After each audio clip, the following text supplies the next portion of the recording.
released comedy. But how many of those do we see anymore? Romance and comedy are both increasingly uncommon among theatrical releases year to year to year. Now, Netflix and the Hallmark Channel do seem to have something of a monopoly on the genre, but they tend to be very cookie cutter, very specific, very formulaic. Very rarely will you find something that really pushes... Like late 2000s, early 2010s, Madhouse did a bunch of Marvel anime adaptations. Your pocket, sir? Lady, the problem isn't in my pants. The boundaries of what you can do in storytelling. Not like you could in the old days, anyway. And none of these movies that get made, these romances, have teenage boys as their primary audience of choice. Anime is also one of the few mediums left that provides explicit content to audiences, without it being too extreme. Like, it used to be your average comedy could provide tons of sexual jokes and moments that, could solicit a reaction of some kind, either of shock or of something else.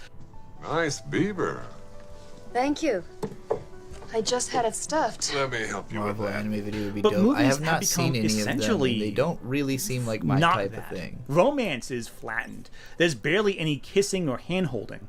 It's notable that the movie Oppenheimer... I remind you all, I had no interest in comic book media until it got woke. Until the MCU. Thunderbolts, I like that because I really like Yelena. I want to look at girls in my movies and hear their stories, and so that made it a lot more appealing. Not that they're all like that, but it also got way more meta, and I'm also a really big fan of meta. All that crazy-ass meta shit really appeals to me. Fucking She-Hulk. Caused a ton of controversy because of a couple explicit scenes. So, essentially, what we did was, when the scene came up, when things were happening, he literally closed his eyes and laid his head on my shoulder. Like, if this is my shoulder, this is my shoulder, he like this. And then I would just let him know whenever it was over. And it literally, I will tell you what right now, took nothing away from the story. There were some people on TikTok that responded to Oppenheimer moments by recommending we bring back the Hays Code. That's how bad it's gotten, people.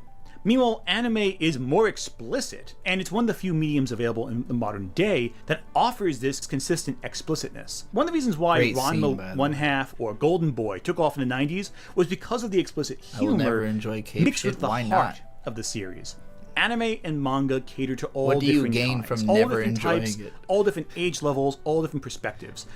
In some cases, maybe too many perspectives. And some anime, like say My Dress Up Darling, use explicit material to explore healthy relationships and boundaries for consent. Some shows are also trash, but alternatively,